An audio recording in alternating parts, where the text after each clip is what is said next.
প্রিয় দর্শক, আমন্ত্রণ বাংলা ভিশনের প্রতিদিনের আয়োজন ফ্রন্ট পেজে। মূলত সংবাদপত্র ও সংবাদ মাধ্যমের শীর্ষ সংবাদ নিয়ে আমাদের বিশ্লেষণধর্মী এই আয়োজন। আপনাদের সাথে আছি আমি বেনজির আহমেদ।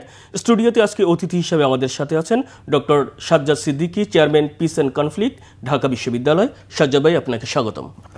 মূল অনুষ্ঠানে যাবার আগে আমরা দেখে নিব আজকের প্রধান প্রধান সংবাদ শিরোনামগুলো। দৈনিক প্রথম আলো, সরকারের সিদ্ধান্তের অপেক্ষায় রাজনৈতিক দলগুলো। জাতীয় নির্বাচনে মাঠে, সনদ বাস্তবায়নের দাবি কেন রাজপথে। সনদের আইনি ভিত্তির পর জানুয়ারিতে ভোট হলেও আপত্তি নেই, আব্দুল্লাহ মোহাম্মদ তাহের। দৈনিক আমার দেশ, সেনাবাহিনীতে 1980 সালের হেলিকপ্টার কেনার আয়োজন। পুরান ঢাকায় প্রকাশ্যে গুলিতে শীর্ষ সন্ত্রাসী নিহত। দৈনিক ইত্তেফাক, সংসদ নির্বাচনের সঙ্গেই ঘনভোট, প্রাপ্ত ভোটের অনুপাতে উচ্চকক্ষ। আজ পল্টনে জামায়াত সহ 8 দলের সমাবেশ। দৈনিক ইনকিলাব, চীনা দূতাবাসের সতর্কতা জারি, জামায়াত আওয়ামী লীগের কর্মসূচি ঘিরে অস্থিরতা। জুলাই সনদ বাস্তবায়ন, শিগগিরই গণভোটের আদেশ। দৈনিক নয়া দিগন্ত, ঢাকায় অরাজকতার নীল নকশা, 4টি বাসে আগুন, বিভিন্ন স্থানে ককটেল বিস্ফোরণ। শেখ হাসিনার মামলার রায় ঘিরে নাশকতার শঙ্কা। দৈনিক যুগান্তর, জুলাই সনদ বাস্তবায়ন ও গণভোট, সমঝোতার কাছাকাছি। প্রকাশ্য কিলিং মিশনে 2 শুটার, আদালতে হাজিরা শেষে শীর্ষ সন্ত্রাসী মামুন খুন। দৈনিক সমকাল, দলগুলোর সিদ্ধান্ত মেনে নেবে আত্মবিশ্বাসী সরকার। আদালত থেকে বেরিয়েই বন্দুকের মুখে দৌড়েও বাঁচতে পারলেন না। দৈনিক বাংলাদেশ প্রতিদিন, বল এখন কার কোর্টে। মির্জা ফখরুল ইসলাম আলমগীর একটি চক্র 71 বুলিয়ে দেওয়ার চেষ্টা করছে। দৈনিক কালের কণ্ঠ, জটিল ঘূর্ণিপাকে রাজনীতি, নির্বাচনের দিন গণভোটে অনড় থাকবে বিএনপি। আচরণবিধি প্রকাশ, ইসির, জাতীয় নির্বাচনে দল ও প্রার্থীরা পোস্টার ব্যবহার করতে পারবেন না। দৈনিক মানব জমিন, ঢাকায় চোরাগোপ্তা হামলার নাশকতার আলামত, রাজধানীতে 3 বাসে আগুন। নির্বাচন নিয়ে নানা শঙ্কা, ইসির বাস সিদ্ধান্ত। দৈনিক দেশ রূপান্তর, সনদ বাস্তবায়নে সরকার নিজেই সিদ্ধান্ত নেবে, ককটেল হামলায় কঠোর বার্তা সরকারের। দৈনিক কালবেলা, চালকের আসনে এখন অন্তর্বর্তী সরকার। হঠাৎ উত্তপ্ত প্রতিষ্ঠানে ককটেল বিস্ফোরণ, উত্তপ্ত রাজধানী ঢাকা। বণিক বার্তা, আচরণ বিধিমালা চূড়ান্ত করে ইসির গেজেট। দিল্লি লাল কেল্লার কাছে বিস্ফোরণ, নিহত 8। The daily star, July charter deadlock, government decision on November 13 if parties fail to agree. New Ways, post coalitions like by December, ban should date after court appearance. Sajjad ভাই, শুনছিলেন এতক্ষণ যে সংবাদ। জুলাই সনদ বাস্তবায়ন নিয়ে রাজনৈতিক দলগুলো কিন্তু এখন বিশেষ করে মুখোমুখি প্রধান 2টি রাজনৈতিক দল বিএনপি জামাত। সরকারের পক্ষ থেকে 3 নভেম্বর উপদেষ্টা পরিষদ বৈঠকে রাজনৈতিক দলগুলোকে 7 দিনের সময় বেঁধে দেওয়া হয়েছিল যে এই 7 দিনের মধ্যে আপনারা একটা ঐক্যমত্যে পৌঁছাবেন। সেই সময় কিন্তু গতকাল পার হয়ে গেছে। জামাত এবং বিএনপি নিজ নিজ দাবিতে অনড়। এদিকে জামাতের পক্ষ থেকে আজকে রাজধানীতে জামাত এবং 8টি সমমনা দল রাজধানী থেকে বড় ধরনের সমাবেশ ডেকেছে। তারা বলছে এই সমাবেশ থেকে তারা সরকার এবং জাতিকে কঠোর বার্তা দিবে বা নতুন বার্তা দিবে। কি বার্তা দেয় সেটা আমরা দেখব। তবে আসলে নির্বাচনকে সামনে রেখে এই যে কনফ্লিক্ট, এই যে এটা কোন দিকে যাচ্ছে? ধন্যবাদ আপনাকে এবং যারা দেখছেন। বিষয়টা হচ্ছে, আমরা যদি মোটা দাগে বলি যে এখানে কেউ দায়িত্বশীলতার পরিচয় দিচ্ছি না। অর্থাৎ ইংরেজি একটা গ্রিক প্রবাদ আছে যে প্যাক্তা সুন্তা সার্ভেন্দা, আমরা যদি ওটা দিয়ে শুরু করি, অর্থাৎ আমি আপনার সঙ্গে যদি একটা মৌখিক কিংবা লিখিত কোনো চুক্তিতে যাই তাহলে এটা মানাটাই হচ্ছে আমার ডিসেন্সি, এটি হচ্ছে আমার এক ধরনের এটিকেট হওয়া উচিত। কিন্তু দেখুন, এই যে সংস্কার কমিশনের আগে সরকার থেকে যে কথাটা বলা হয়েছিল যে মিউচুয়ালি ইনক্লুসিভ যে বিষয়গুলো থাকবে সেইগুলো প্রস্তাব আকারে পার্লামেন্টে যাবে এবং সংবিধানে সন্নিবেশিত হবে কি হবে না সেটা পার্লামেন্টে সিদ্ধান্ত নেবে। দ্যাট ওয়াজ দ্য ফাইনাল একটা গভর্নমেন্ট থেকে। তো গভর্নমেন্ট যখন এই আশ্বাসটা দিয়েছিল কিংবা এই এক ধরনের চুক্তি, তো এটা বলা যায় অলিখিত চুক্তি, সেই চুক্তি করার আগে তাদের সঙ্গে এই বিষয়টা নিয়ে কথা বলা দরকার ছিল। দেখো, আমি এই স্টেটমেন্টটা দিচ্ছি, ভবিষ্যতে এইখানে আমরা থাকবো, স্টিক থাকবো। সেই জায়গায় মনে হচ্ছে গভর্নমেন্টের একটা ফেইলার আছে। অর্থাৎ সন্তানকে বাবা যখন কথা বলবে, না মানাটা আমি বাবাকেই, আমি প্যারেন্টিংয়ের উপর আমরা দায় দিই।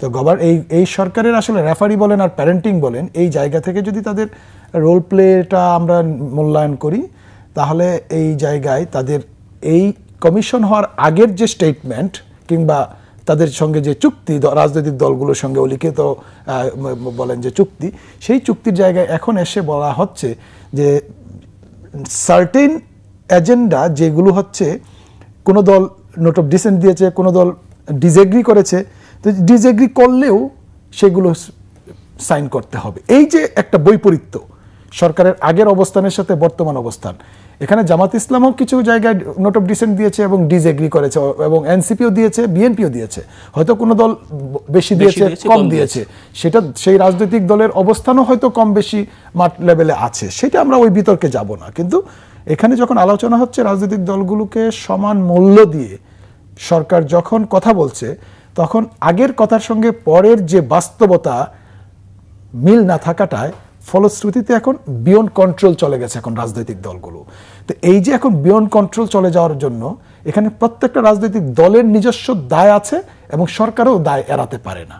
তো নিজস্ব দায় কিভাবে আছে, যে আমার স্পিরিটটা ছিল কি, আমরা স্পিরিট থেকে আমরা অনেক দূরে সরে যাচ্ছি প্রত্যেকে আমাদের।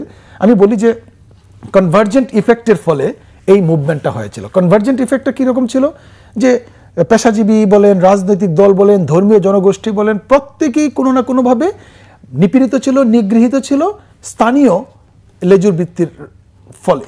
সেটা বিশ্ববিদ্যালয় থেকে শুরু করে ব্যবসায়ী মহল বলেন, মসজিদের ইমামদের মধ্যে, মাদ্রাসায়, সব জায়গায় একটা নিপীড়নের একটা সংস্কৃতি ছিল।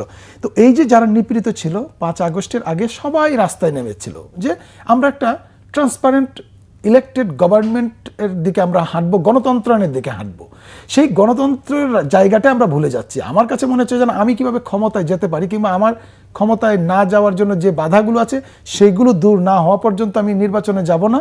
এই ধরনের যে কাইন্ড অফ, এটাকে আমি বালখিল্যপনাই বলি, একটা রাজনৈতিক বালখিল্যপনা। এটা দায়িত্বশীলতা না, জনগণের প্রতি দায়বদ্ধতা থেকে আমরা রাজনীতিটা করছি না, যার ফলশ্রুতিতে এখন এই ঘোলাটে পরিস্থিতি তৈরি হচ্ছে। এবং এই যে কনভার্জেন্ট থেকে এখন আমরা ডাইভার্জেন্টে পরিণত হয়ে গেছে, আমাদের নিজস্ব এজেন্ডা এখানে ঢুকে গেছে। তো এই জায়গাটা না যেন ঢুকে যায়, নিজস্ব এজেন্ডা যেন কম থাকে এবং জাতীয় স্বার্থ যেন বেশি থাকে, সেই জায়গায় রেফারির ভূমিকাটা দিন শেষে সরকারের করার কথা ছিল। এখন সরকার কেন করতে পারছে না, একটা অদৃশ্য কি কারণ, সেইটা জনমনে এখন প্রশ্ন জাগছে প্রতিনিয়ত। কেন সরকার প্রতিটা কাজে এত রিলাক্টেন্ট কিংবা এত ব্যর্থতার পরিচয় দিচ্ছে? কারণ সরকারেরও তো একটা দিন শেষে তাদের একটা সেফ এক্সিট বলেন কিংবা দেশে একটা যে দায়িত্ব নিয়েছিল, সেই দায়িত্বের জায়গা থেকে ব্যর্থতা হলে তো তাদেরও একটা দুর্নামের একটা ভাগ তাদের উপর বর্তায়। তো এই জায়গা থেকে মনে হয় এখনও রাজনৈতিক দলগুলোর সঙ্গে আলাপ করা এবং নিজস্ব আন্ডারস্ট্যান্ডিংটা আরও রাজনৈতিক দলগুলোর বৃদ্ধি করারও প্রয়োজনীয়তা আছে। একেবারে হুইমজিক্যালি মানে নৈতিকতা বিবর্জিত কিংবা আপনার যে গ্রাউন্ড রিয়েলিটিকে উপেক্ষা করে আমি শ্রেষ্ঠ, এইটি তো আপনার কি হয়ে ওঠে, ফ্যাসিজম তো এভাবেই তৈরি হয় যে আমারটাই মানতে হবে, আমারটা না মানলে আমি যাব না, যাচ্ছি না। এই ধরনের অ্যাটিটিউড থেকে সরে আসতে হবে। অর্থাৎ পরমত সহিষ্ণুতা কিংবা অন্যান্য রাজনৈতিক দলের সঙ্গে আমার যেই জায়গাগুলোতে মিলছে সেই জায়গাতে এক হওয়ার একটা গুরুত্ব আছে মনে হয়। তবে রাজনৈতিক দলগুলোর পক্ষ থেকে কেন জামায়াত বিএনপি মহাসচিবকে ফোন দিয়েছিলেন আলোচনার জন্য। অন্যদিকে বিএনপির পক্ষ থেকে বলা হয়েছে যে কোনো রাজনৈতিক দলের আহ্বানে তারা সাড়া দেবে না, যদি সরকার তাদেরকে আমন্ত্রণ জানায় তাহলে তারা সাড়া দেবে। এই কারণে কিন্তু ওই আলোচনাটা, রাজনৈতিক দলগুলোর যে আলোচনা, সেটা থেমে গেছে। বিএনপির পক্ষ থেকে দলের মহাসচিব মির্জা ফখরুল ইসলাম আলমগীর কিন্তু গতকাল বলেছেন যে নির্বাচন পিছিয়ে দেওয়ার যে পায়তারা চলছে, বিভিন্ন জায়গা থেকেই কিন্তু উঠছে যে তাহলে কি নির্বাচন পিছিয়ে যাচ্ছে, এ নিয়ে আবার কেন প্রশ্নটা উঠছে। এটা দেখুন, আমার মনে হয় জামাত ইসলামের পক্ষ থেকে যে জেস্টারটা আমি এটাকে অ্যাপ্রিসিয়েট করি এক সেন্সে, বাট মির্জা ফখরুল ইসলাম আলমগীর যে কারণে, কি কারণে রিলাক্টেন্ট কিংবা মানে নেগেশন দিয়েছে আমি জানি না, তবে যথেষ্ট কারণও আছে। অর্থাৎ এখানে আমার কাছে মনে হচ্ছে তাদের মধ্যে এক ধরনের বৈপরীত্যের জায়গাটা অনেক বেশি হয়ে গেছে। অর্থাৎ ইলেকশন কেন্দ্রিক, আপনি দেখবেন যে ইলেকশন কেন্দ্রিক যে চিন্তা, 2 দলের 2 রকম চিন্তা, 3 দলের 3 রকম চিন্তা, যে বড় দলগুলো আছে, এই চিন্তাগুলোকে আসলে এক কাছাকাছি আনার একটা কাজ করা দরকার ছিল। কিন্তু এই কাছাকাছি না এনে বরং এটাকে আরো দূরত্ব বাড়ানোর জন্য অনেক অ্যাক্টর এখানে কাজ করেছে। ফলশ্রুতিতে হয়তো মির্জা ফখরুল ইসলাম আলমগীর হয়তো তার মধ্য থেকে এক ধরনের রাগ ক্ষোভের জায়গা থেকে বলেছে আমি হয়তো সরকারের সঙ্গে আলোচনা করব। তবে আমার মনে হয় আলোচনার জায়গাগুলোকে এত মানে সংকুচিত করার প্রয়োজন নাই, কারণ আলোচনাটা রাখতে হয়। কারণ আপনার যে কোনো সমস্যা সমাধানের ক্ষেত্রে আমরা নেগোশিয়েটেড সেটেলমেন্টের কথা আমরা গুরুত্ব দিই আলোচনার মাধ্যমে। যদি না হয় তখন আমরা মেডিয়েটরের দ্বারস্থ হই কিংবা মধ্যস্থতাকারী আমরা যেটাই বলি, অথবা আমরা বিচারালয়ে যাই। তো প্রথমত প্রাইমারি কাজ হচ্ছে যে ফেস টু ফেস আলোচনা করা। তো আশা করি এটা হয়তো রাগবিমান থেকে বলেছেন মির্জা ফখরুল ইসলাম। মূল বিষয়টা কিন্তু দাঁড়িয়েছে জুলাই সনদ বাস্তবায়ন এবং গণভোট ইস্যু। বিএনপির পক্ষ থেকে বলা হয়েছে গণভোটটা হবে নির্বাচনের সাথে একদিন, অন্যদিকে জামাতের পক্ষ থেকে বলা হয়েছে না, গণভোট আগে করতে হবে। তো সেক্ষেত্রে কি মনে করছেন যে গণভোট কি আমাদের যে পার্সপেক্টিভ যে বিষয়, গণভোটটাকে আগে করা সম্ভব, সক্ষমতা কমিশনের আছে কিনা? দেখুন, আমাদের তো অনেক কিছুই করার কথা ছিল। 5 আগস্টের পরে বলা হয়েছিল সংবিধান স্থগিত করেন, প্রেসিডেন্ট মহোদয়কে মহামান্য প্রেসিডেন্টকে সরান, নানান ধরনের এজেন্ডা আসছে। এই সব এজেন্ডা কিন্তু আসলে বাস্তবায়িত হয় না, এটাও সত্য, এটা মানতে হবে। আর আমাদের যে অর্থনৈতিক, সামাজিক এবং সাংস্কৃতিক অবস্থা, সেই অবস্থার প্রেক্ষিতে মানে আমি বলবো যে নির্বাচনের আগে গণভোট দেওয়া, সেই ক্ষেত্রে কিছু রিস্ক ফ্যাক্টর অনেক বেশি আছে। এক হচ্ছে ফাইন্যান্সিয়ালি উই আর ভেরি মানে ফাইটিং, মানে স্ট্রাগলিং এভরিডে, মানে বেতন দিতে পারবে কিনা, রাজস্বের অবস্থা কি, সব কিছু মিলে একটা ফাইন্যান্সিয়ালি একটা কনস্ট্রেন্ট আছে আমাদের। আর সেকেন্ড হলো যেটা প্রতিটা নির্বাচনের আগে পরে এবং নির্বাচনকালীন একটা বড় মাপের সহিংসতা পরিলক্ষিত হয়, যেখানে আমাদের প্রাণহানি থেকে শুরু করে সম্পদহানি, চরিত্রহানি সব কিছুই ঘটে। তো এটা পরবর্তী যে জাতীয় নির্বাচন, যার উপর ডিপেন্ড করছে ডেমোক্রেটিক ট্র্যাজেক্টরি, হ্যাঁ, সেই নির্বাচন আবার ব্যাহত হওয়ার সম্ভাবনা অনেকেই তুলতে পারে। যে আগে গণভোটের ফলাফল যদি এরকম কনফ্লিক্টিং সিচুয়েশনে গণভোট হয়, অর্থাৎ বিএনপি যদি গণভোটের একটা পজিশনে থাকে, তারপরে যদি গণভোট হয়, জামাত যদি আরেকটা পজিশনে থাকে, তারপরে যদি গণভোট হয়, এই জায়গায় যে আওয়ামী লীগের যে ভোটাররা, আমি খোলামেলাই বলতে চাই বিষয়গুলো, আদারওয়াইজ পলিসি ডিরেকশনটা হয়তো পাবে না যদি নিতে চায় সরকার, তাহলে এই যে আওয়ামী লীগের ভোটাররা বিএনপির ভোটার যদি এখানে নেগেশন দেয়, তাহলে গণভোটের ফলাফলটা যে আমরা যেই অভিযোগগুলো বিগত সরকারের সময় নিয়ে আসছি, যে কারচুপি করে টরে রেজাল্টকে ম্যানিপুলেট করা, তার বিকল্প থাকবে বলে আমার কাছে মনে হয় না। সো এখানে গণভোটটা সর্বসম্মতিক্রমে হলে একটা আউটপুট আসবে। আর যদি ডিভাইডেড রেখে আমরা গণভোট করি, তাহলে যে ফাইন্যান্সিয়াল এবং যে মানুষের মৃত্যুর হুমকি, যে রিস্কগুলো আছে, এগুলোর পাশাপাশি আবার ওই নির্বাচন পিছিয়ে যাওয়া এবং গণভোটের রেজাল্ট, যে কাঙ্ক্ষিত রেজাল্ট আসার সম্ভাবনাটা অনেকটা ক্ষীণ হয়ে যাবে। সো এই জায়গাগুলোতে আলোচনার বিকল্প নেই। তবে আপনারা দেখেছি যে জাতীয় ঐক্যমত্য কমিশন যে গঠন হওয়ার পর কিন্তু র্যান্ডম বৈঠকও করলো, রাজনৈতিক দলগুলির সাথে 30টা দলের সাথে বৈঠক করলো, জুলাই সনদ বাস্তবায়নে 84টি সংস্কার প্রস্তাব তারা ফাইন্ডিং করলো, সবশেষে 84টার উপর এখন হচ্ছে। এরপরও রাজনৈতিক দলগুলো এই যে আলোচনা করার পরও কেন ঐক্যমত্যে পৌঁছাতে পারলো না? তাহলে ঐক্যমত্য কমিশনের কাজটা কি হলো? এটা নিয়ে কিন্তু প্রশ্ন দেখা দিয়েছে, এটা কিভাবে দেখবেন? দেখুন, এটা আমি ইমানুয়েল কান্টের একটা কথা আছে, আমি এটা প্রায় বলার চেষ্টা করি, আনসোশ্যাল সোশিয়েবিলিটি, অর্থাৎ মানুষ একত্রিত হয় তার একটা নিজস্ব স্বার্থের ক্ষেত্রে, যেই স্বার্থটা হচ্ছে কালেকটিভ স্বার্থের সঙ্গে অ্যালাইন করে, ফলশ্রুতিতে তারা একত্রিত হয় কোনো একটা সার্টিন এজেন্ডাকে কেন্দ্র করে। আবার যখন তার নিজস্ব এজেন্ডাগুলো সেন্ট্রাল ইন্টারেস্টের সঙ্গে ক্ল্যাশ করে, তখন আবার বৈপরীত্য দেখা দেয়। এটা নাথিং মানে নিউ, এটা যুগ যুগ ধরে এরকম করে আসছে।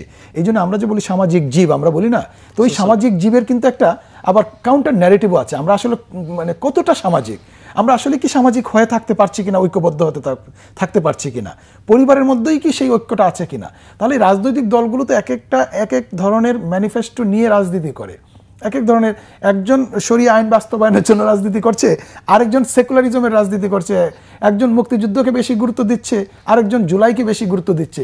তারপর তারা একত্রিত করার চেষ্টা করেছে। একত্রিত করানোর চেষ্টাটা তাদের পক্ষ থেকে, সরকারের পক্ষ থেকে, রেফারির জায়গা থেকে তাদের ভূমিকা অ্যাপ্রিসিয়েবল। বাট মানে আমি ওইটা খুব অবাক হই না যে তারা আবার বিচ্ছিন্ন হয়ে যাবে, তাদের নিজস্ব এজেন্ডা হয়ে যাবে। এর মধ্য দিয়েই তো আমাকে এগোতে হবে। বাট আমার যে মূল বক্তব্যটা এই জায়গায়, এই সব কিছু ঠিক হয়ে যেত যদি সরকারের রেফারির জায়গাটা একটু ক্লিয়ার থাকতো। নির্বাচন হবে, রোডম্যাপ এই, বাদ বাকি পরের বিষয়। এখন বলতে পারে যে নির্বাচন হতেই হবে কেন? যদি নির্বাচন নাই হতে হয়, তাহলে আপনাকে বিপ্লবী সরকার গঠন করা দরকার ছিল। শক্ত কথা বলবো আমি এখন। যদি নির্বাচনই না হয়, নির্বাচন নিয়ে তো এতদিন লম্বা সময় ধরে গল্প, অর্থাৎ আপনার 2008-এর পরে নির্বাচনগুলা ফ্রি অ্যান্ড ফেয়ার হয়নি, দূরের কথা, এগুলো কোনো নির্বাচন হয়নি। ফলে আপনি একটা নির্বাচন দেখতে চান, আমরাই তো বলেছি যে আজকে 15 বছর ধরে যে ছেলেটা 30 বছর বয়স সে কখনো ভোট দেয়নি আজ পর্যন্ত একবারও। তাহলে আপনার কথা হলো যে এই ভোট দেওয়ার জন্য আপনি রাজনৈতিক দলগুলোকে বোঝাতে পারছেন না যে তোমাদের রাজনৈতিক দল হয়ে ওঠেও রাজনীতিটা শিখতে শিখতে ক্ষমতায় আসার চেষ্টা করো। কালকেই মানে আমি একটা দল গঠন করলাম, আজকে আমি ক্ষমতায় চলে যাব, এই উচ্চাবিলাসী চিন্তাটা তাদের মাথায় যারা ঢুকিয়েছে তাদের দায় অনেক বেশি হবে ভবিষ্যতে একাডেমিক্যালি রাজনৈতিক বিশ্লেষণের ক্ষেত্রে। তাদেরকে আরও প্রপার গাইডলাইন দেওয়া দরকার ছিল। মাঠের রাজনীতিটা করে করে ধীরে ধীরে বিরোধী দলে থেকে থেকেই রাজনীতিটা হতে পারত।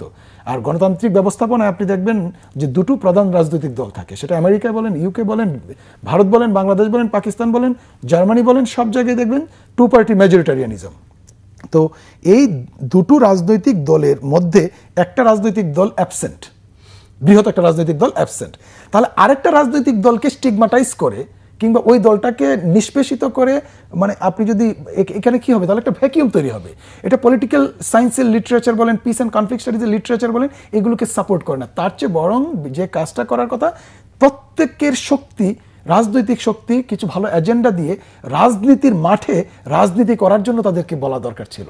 নির্বাচিত করে দিব কিংবা নির্বাচিত হয়ে তোমরা ক্ষমতায় আসবে রাজনৈতিক দল গঠন করে, এই চিন্তাগুলো বোধহয় আমাদের অনুমান করি আমরা এখানে হয়তো কারো কারো পরামর্শ হয়তো নতুন রাজনৈতিক দলগুলোর ক্ষেত্রে এরকম পরামর্শ থাকতে পারে, যেই কারণে এই যে বৃহত্তর আরেকটা রাজনৈতিক দল আছে সেটার সঙ্গে কম্পিট করতে গিয়া, মানে এটাকে বলবো যে অরাজনৈতিক কম্পিটিশন, রাজনৈতিক কম্পিটিশনে না গিয়ে অরাজনৈতিক কম্পিটিশনে যাওয়ার প্রেক্ষিতে এই যে ঘোলাটে পরিস্থিতি সৃষ্টি হচ্ছে, যার মানে বিপদ হচ্ছে ভয়ঙ্কর। ভয়ঙ্কর এই জন্য যে আপনার সভরেন্টি বলেন, আপনার ন্যাশনাল ইন্টারেস্ট বলেন, আপনার বর্ডার বলেন, আপনার মানে প্রতিদিনের যে বাণিজ্য ব্যবসা বলেন, এই সব কিছু আজকে স্টেলমেট কন্ডিশনের মধ্যে পড়ে গেছে, স্থিতাবস্থার মধ্যে পড়ে গেছে। কেন পড়ে গেছে শুধু দায়িত্ব জ্ঞানহীনতার কারণে। তো আমার কাছে মনে হচ্ছে যে এখনো সরকারের সময় আছে যে এই রাজনৈতিক দলগুলোর মধ্যে আলাপ আলোচনার জায়গাটা আরো স্পষ্ট প্র্যাকটিক্যালি কানেক্টেড করা দরকার। আপনি ইউফোরিয়ার মধ্যে থাকা দরকার নেই যা মানে ওভারনাইট আপনি একটা বিরাট কিছু ক্ষমতা অধিগ্রহণ করবেন, এই ধরনের জায়গা থেকে সরে আসা উচিত, তাহলে আর একসাথে হবে। সরকারের সাথে তো রাজনৈতিক দলগুলোর আলোচনা আপনার বাহিরে ভিতর সব দিক দিয়ে চলছে, কিন্তু তার ভিতরেও এই যে আন্দোলন কর্মসূচি, যেমন আজকে জামায়াত সহ 8টি সমমনা দলের যেই পিআর গণভোট জুলাই সনদ নিয়ে এই 5 দফা দাবিতে রাজধানীতে বড় সমাবেশ তারা বলেছে এবং তারা বার্তা দেবে জাতি এবং সরকারকে। তাহলে একদিকে আলোচনা আর একদিকে কর্মসূচি, বিপরীতমূলক বিষয়টা কিভাবে দেখছে? এগুলো রাজনৈতিক দলগুলোর একটা নেগেটিভ একটা টেন্ডেন্সি আছে। আমরা খেয়াল করবেন যে এই যে রাজধানীতে রাস্তাঘাট এরকম করে ব্লক করে দিয়ে যে, কিংবা আপনি দেখবেন যে পোস্টারিং করে যে পিলারগুলো ছেপে দিয়েছে, দুইটাকে আমি দোষারোপ করছি, এই রাজনীতিগুলো এখনো সাধারণ মানুষ নিচ্ছে না পজিটিভলি। ফলে জনগণের সঙ্গে এই রাজনৈতিক দলগুলোর দূরত্ব আরও বাড়ছে। আমি বলি যে ফ্লোটিং ভোটের সংখ্যা ব্যাপকভাবে বাড়ছে। আওয়ামী লীগের ভোট কমেছে, বিএনপির ভোট কমেছে, জামাতের ভোটও কমেছে। আপনি প্র্যাকটিক্যালি যদি মাঠে যান, কারোর ভোট বাড়ে নাই। 5 আগস্টের পরবর্তীতে কর্মসূচিতে প্রত্যেকের ভোট বেড়ে গেছে। তাহলে বলতে পারেন তাহলে ভোট বাড়লো কার? যদি সবার কমে থাকে, ফ্লোটিং ভোট বেড়ে গেছে। অর্থাৎ এখন আমি হয়তো আপনার ব্যক্তি কে চিহ্নিত করে XYZ এর মধ্যে আলোচনা করে হয়তো আমি ভোট দিব, এই জায়গার মধ্যে চলে যাচ্ছে জনগণ। রাজনীতিবিদরা এই মেসেজটা পাচ্ছে না। এই যে রাজধানীকে আটকে রেখে প্রতি 2 দিন পরে পরে এত সমাবেশ যে করছে, এর প্রেক্ষিতে এবং সরকারের সঙ্গে সরকারকে হুমকি দিচ্ছে, সরকারকে হুমকি দিয়ে সরকারকে দুর্বল করছে, আবার সরকার নিজে যেচে এসে দুর্বল হওয়ার কাজ করছে সঠিক পরামর্শ সঠিক কাজকর্ম না করে। এটি তো জনপরিসরে অভিযোগ আছে। তো এই দুটো জায়গা যদি চেক অ্যান্ড ব্যালেন্স করা যায়, তাহলে মানুষ মনে হয় যেন একটা নির্বাচনী আমেজ তৈরি হবে এবং প্রত্যেকের মধ্যে একটা দায়িত্বশীল আচরণ দেখা যাবে। এনসিপি নেতারা বলছেন যে নির্বাচন যদি পিছিয়ে যায় বা পেছানো হয়, এর জন্য দায়ী থাকবে জামাত এবং বিএনপি। এনসিপির নাসিরউদ্দিন পাটোয়ারি মুখ্য সমন্বয়ক, উনিও গতকাল এক সমাবেশে বলেছেন যে জামাত এবং বিএনপি দুজনেই ফেসিবাদ, আওয়ামী লীগকে পুনঃপ্রতিষ্ঠা করতে চায়। এই ধরনের অবান্তর বক্তব্য না দেয়াই ভালো, কারণ সরকারকেই দায়িত্ব নিতে হবে। এটা আমার কারণে যদি নির্বাচন না হয়, তাহলে তো আমার রাষ্ট্রের যে মানে এখন যারা চালাচ্ছে, ক্ষমতায় যারা আছে, মানে অন্তর্বর্তীকালীন সরকার, আমি আপৎকালীন সরকার বলি আর কি সাধারণত, এই আপৎকালীন সরকারকেই দায় নিতে হবে। হ্যাঁ, এটা বিএনপির জামাতের দায় নেওয়ার বিষয় না, এটা হয়তো তার ব্যক্তিগত অভিমত হতে পারে, এটা রাজনৈতিকভাবে অ্যানালাইসিস করার মতো কোনো স্টেটমেন্ট না। আরেকটা বিষয় হচ্ছে আপনার বৃহস্পতিবার যেই মানবতাবিধি অপরাধের একটা মামলা আছে জুলাই আগস্টের, যেখানে প্রথম মামলা রায়ের তারিখ নির্ধারণ হবে।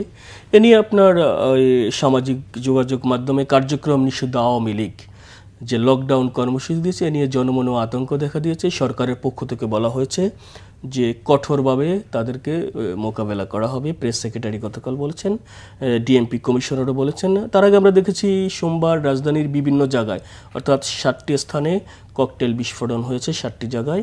এছাড়া 3টি বাসে আগুন দেওয়া হয়েছে। অর্থাৎ জনমনে একটা আতঙ্ক বিরাজ করছে যে আসলে বৃহস্পতিবার নিয়ে কি হবে, এই বিষয়টা কীভাবে দেখেন? বৃহস্পতিবার নিয়ে তেমন কিছু হওয়ার সম্ভাবনা নেই, এই জন্য যে আওয়ামী লীগের এই ধরনের বিচ্ছিন্নভাবে হয়তো তারা ছোট ছোট মিছিল মিটিং করবে, হয়তো মশাল টশাল জ্বালাতে পারে, এই ধরনের ক্ষেত্রে নর্মালি এটাই হয়ে থাকে বিচ্ছিন্নভাবে। বাট এই যে অগ্নি সন্ত্রাস আবার শুরু হলো, যেই আগুন সন্ত্রাসের কথা আওয়ামী লীগ ক্ষমতা থাকতে বলেছে, এখন আবার যদি এই আগুন সন্ত্রাস চেপে বসে, তাহলে এই বিষয়টা কি জনগণ খুব ভালোভাবে নিবে? তাহলে এখানে যারা এই সন্ত্রাসের সঙ্গে জড়িত তাদের প্রত্যেকের সতর্ক থাকা উচিত, যে সত্যটা কিন্তু বের হয়ে আসে ওভার দ্য টাইম। এটা যদি আওয়ামী লীগের পক্ষ থেকেও করা হয়, তাদেরও সতর্ক হওয়া উচিত। এইভাবে মানে জনগণের মধ্যে যে অস্বস্তি এবং অনিরাপত্তা বোধ সৃষ্টি করা কিংবা সম্পদ হানি করা, এইটা যেই করে থাকুক, সেটা আওয়ামী লীগের পক্ষ থেকেই করুক কিংবা অন্যান্য রাজনৈতিক দলের পক্ষ থেকেই করুক, জনমনে ভয় ভীতি সঞ্চারের মাধ্যমে কিছু অর্জন করার যে চেষ্টা, সেই চেষ্টাটা আসলে কোনো শুভ চেষ্টা না। তো এই জায়গা থেকে তাদেরকে সরে থাকতে হবে। আর আপনি যেটা বলছেন, যে আমার কাছে মনে হয় না যে মানুষ খুব বেশি পরিমাণে উদ্বিগ্ন আছে। তবে হ্যাঁ, একটা খুব সূক্ষ্ম বিষয়, যে বিষয়টা আলোচনায় আসছে না, আমার মনে হয় সেই বিষয়টা নিয়ে একটু কথা বলা দরকার। যেমন কিছু সেনাবাহিনীর সদস্য, মানে আর্ম ফোর্সেসের কিছু সদস্য বোধহয় এখন উইথড্র করা শুরু করেছে, আমি একটা নিউজে দেখলাম। আপনার চোখে ধরা পড়েছে কিনা জানি না। না, বলা হয়েছিল তো আপনার 50%, কিন্তু না, পরে তো আপনার স্বরাষ্ট্র উপদেষ্টা বলছে যে না, ওরা থাকবে।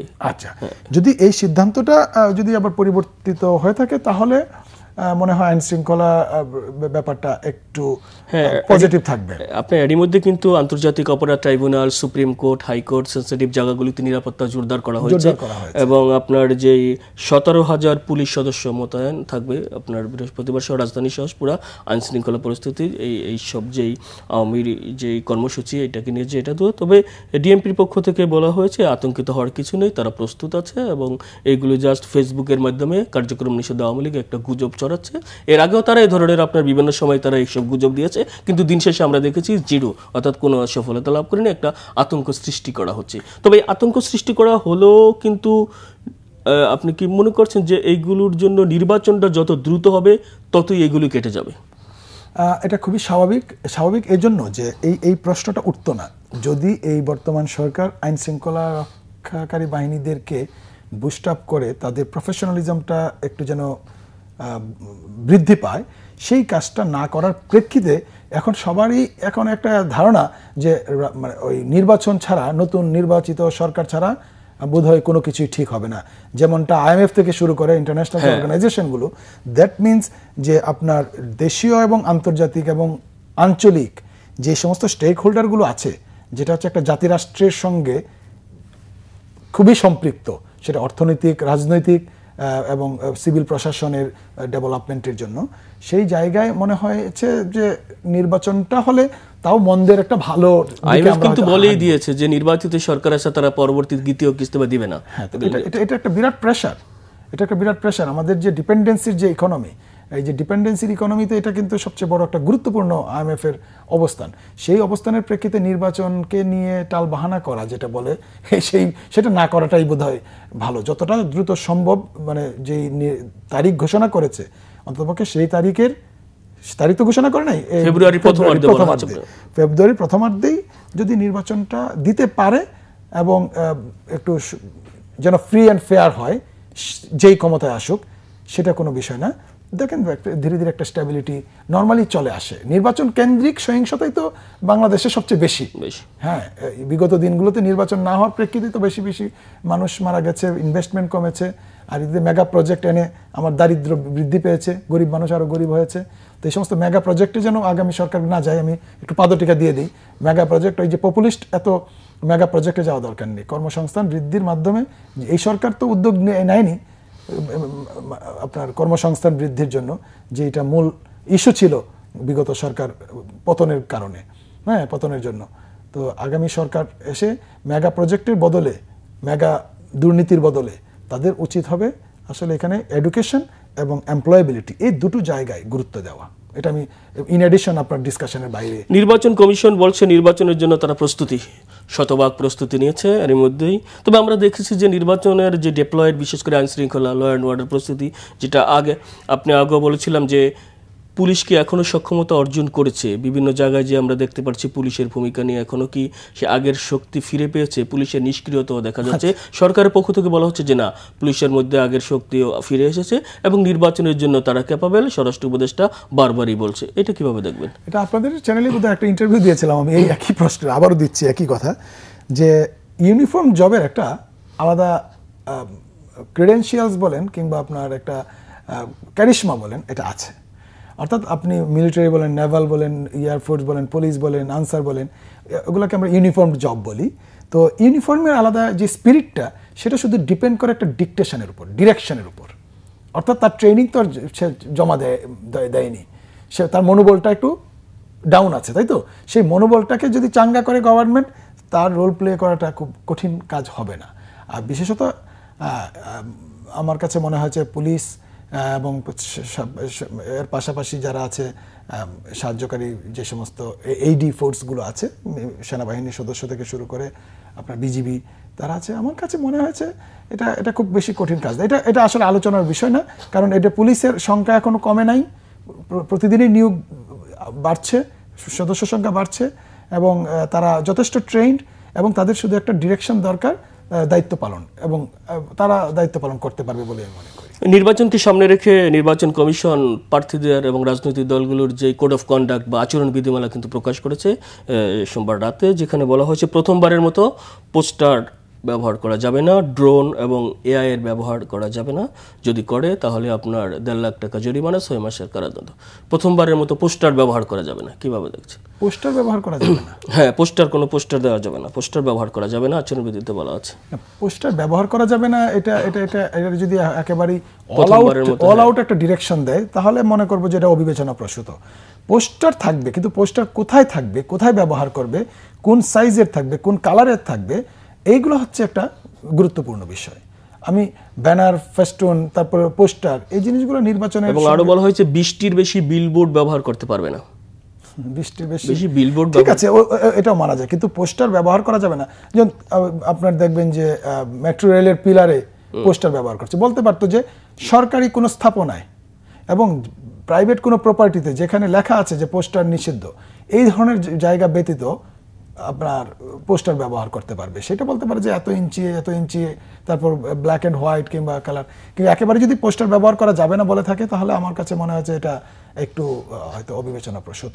তাহলে রাজনৈতিক দলগুলো প্রচারণা কিভাবে, সামাজিক যোগাযোগ মাধ্যমে চালাবে? যদি হয়, হ্যাঁ, তো আবার এআই আপনার নিষিদ্ধ করে দিয়েছে। এআই কে আপনি নিয়ন্ত্রণ কতদিন করবেন, কতটুকু করবেন, আপনি কোথা থেকে করবেন, তাই না? এআই তো অনিয়ন্ত্রিত থাকাটাও তো মানে টোটালি বন্ধ রাখাটাও খারাপ, কারণ এআই ছাড়া তো আপনি আগামী দিনগুলো চলতেও পারবেন না। কারণ এআই দিয়ে ক্রিয়েটিভ ভিডিও বানানো যাচ্ছে, আপনি মেলাইন কোনো ভিডিও যদি কেউ বানায় কিংবা কোনো ধরনের প্রচারণা করে, সেই জায়গায় আপনি শাস্তির ব্যবস্থা করেন। এবং এআই এর এত অপব্যবহার হচ্ছে যে সামাজিক যোগাযোগ মাধ্যমে আমরা কিন্তু আইডেন্টিফাই করছি না কোনটা রিয়েল কোনটা ফেক। এগুলো নিয়ে কিন্তু এআই এর যেই কমিশনে কিন্তু বলছে যে আগামী নির্বাচনে এটা হবে চ্যালেঞ্জিং খুব এআই কে এই বিষয়ে। তো না, চ্যালেঞ্জিং তারা বলছে, কিন্তু এটা চ্যালেঞ্জটাকে নিয়ন্ত্রণ করার জন্য যে স্ট্র্যাটেজি নেওয়া দরকার, সেই স্ট্র্যাটেজিটা তো অল আউট একটা স্ট্র্যাটেজি, তুমি ব্যবহারই করতে পারবে না। দ্যাট মিনস তার মানে আমি এখান থেকে যে ভালো ব্যাপারটা আছে, ভালো ব্যাপারটা আমি নিতে পারছি না। তাহলে আপনি চাইনিজ মডেলে যান কিংবা অন্যান্য দেশের বেশ যে মডেল আছে, যেই মডেলে আপনার টোটাল নেটওয়ার্ক সার্ভিলেন্সে থাকবে, আইডি আপনি সাসপেক্ট করবেন যেটা, সেটাকে আপনি ট্রেস আউট করতে পারবেন, সেই মেকানিজমে যান। আপনি যদি এক্সাম্পলারি পানিশমেন্ট দেন 4, 5টা 10টা 20টা, যে এআই এর নেগেটিভ ইউজ যেগুলো হচ্ছে, এগুলো খুবই এক্সট্রিম লেভেলের হচ্ছে, এগুলো আমাদের থামানো দরকার। সেটার জন্য আপনার একটা কাইন্ড অফ ন্যাশনাল একটা পার্সপেক্টিভ থেকে এই আলোচনার প্রেক্ষিতে একটা সিদ্ধান্ত গ্রহণ করা দরকার যে এআই এর মিসইউজ, শুধু এআই না, যে কোনো ধরনের নির্বাচন আচরণবিধি সংক্রান্ত যে কোনো নেতিবাচক আচরণ, যেগুলো আচরণবিধি লঙ্ঘন করে, তার জন্য আপনি শাস্তির ব্যবস্থা করেন। এখন শাস্তির ব্যবস্থা না করতে পেরে আপনি টোটাল শাটডাউন করে দিবেন, আবার বিকল্প একটা ওয়েল স্ট্রাকচার্ড ব্যবস্থাপনাও চালু করবেন না, তাহলে এগুলো এই সমস্ত অ্যাডহক ভিত্তিতে যদি আমি কথাবার্তা বলি আর রাষ্ট্র পরিচালনা করি, তাহলে এগুলো একটু সমস্যার সৃষ্টি করে। তবে তারাও হয়তো বিরক্ত হয়েই হয়তো বলেছে যে আয়ের ব্যবহার নিষিদ্ধ করে দেবো, পোস্টার নিষিদ্ধ করে দিব, এগুলো কাইন্ড অফ বিরক্ত হয়ে বলা। তবে দায়িত্বশীল জায়গা থেকে বিরক্ত না হওয়াটাই ভালো। তবে সাজ্জাদ ভাই, আমরা অনুষ্ঠানে একেবারেই শেষ প্রান্তে আবারও রিপিটেশন আপনার দিকে যাচ্ছি যে জুলাই সনদ এবং গণভোট নিয়ে কিন্তু যে রাজনৈতিক দলগুলো তো ঐক্যমত্যে পৌঁছাতে পারেনি, সরকারও কিন্তু আলোচনা চালিয়ে যাচ্ছে। প্রধান উপদেষ্টার সাথে উপদেষ্টার সাথে র্যান্ডম বৈঠক হচ্ছে, আজও বৈঠক হওয়ার কথা রয়েছে, এবং সরকার চাচ্ছে 15 নভেম্বরের মধ্যেই একটা নির্দেশনা বা জারি করার বিষয়ে নির্দেশনা জারি করা যাবে। তবে শেষ মুহূর্তে পিস অ্যান্ড কনফ্লিক্টের টিচার হিসেবে আপনি কি মনে করছেন যে সংঘাতের রাজনীতি পরিহার করে আমরা একটা সমঝোতায় পৌঁছাবো এবং ফেব্রুয়ারি নির্বাচন হয়ে যাবে? এ বিষয়ে পুরোপুরি সংঘাত এড়িয়ে চলার মানে সুযোগ কম, কারণ আমাদের এখানে তো আসলে সিভিলাইজেশনের এক্সটেন্টটা খুব ভালো না। মানে অর্থাৎ পরমত সহিষ্ণুতা কিংবা সেন্সিবলি আপনার কথা শোনা বলা, কিংবা আপনি কাউকে অভিযুক্ত করছেন সেই জায়গায় আপনার বস্তুনিষ্ঠতা এবং আপনার নীতি নৈতিকতার জায়গাগুলো মানে শক্ত থাকা। তো এইভাবে যদি দেখি এন্টায়ার পপুলেশন ওইভাবে সিভিলাইজড হয়নি। এটা একটা বড় আপত্তিকর শব্দ, কিন্তু এটা বাস্তবতা। ফলে কনফ্লিক্ট একেবারে এড়িয়ে যাব এটা হয়তো সম্ভব হবে না। তবে আমার মনে হয় প্রত্যেকেই দায়িত্বশীল আচরণ করলে এর একটা মিনিমাম লেভেলে হয়তো থাকে, ম্যাক্সিমাম লেভেলে হয়তো সংঘর্ষগুলো যায় না এবং ক্ষতিটা হয়তো ওই চূড়ান্ত আকার ধারণ করে না। হয়তো সেই দিকে আমরা এখনও আছি, মানে খুব হতাশ হওয়ার কিছু নেই। আমাদের যে লেভেলের এডুকেশন, যে লেভেলের বেকারত্ব এবং কর্মহীন মানুষের সংখ্যা দেশের মধ্যে, সেই তুলনায় আমাদের মনে হয় না আমরা খুব বেশি নৈরাজ্যের মধ্যে আছি, এখনও মোটামুটি ভালো নিয়ন্ত্রণের মধ্যে আছি। তো এটা আরেকটু সতর্কতার সহিত দেখলে হয়তো আমরা একটা পজিটিভ ট্র্যাজেক্টরি আমরা তৈরি। ওকে সাজ্জাদ ভাই, আপনাকে ধন্যবাদ। প্রিয় দর্শক, আজ এই পর্যন্তই। আগামীকাল দেখা হবে ঠিক একই সময়ে। ভালো থাকুন, সুস্থ থাকুন, শুভ সকাল।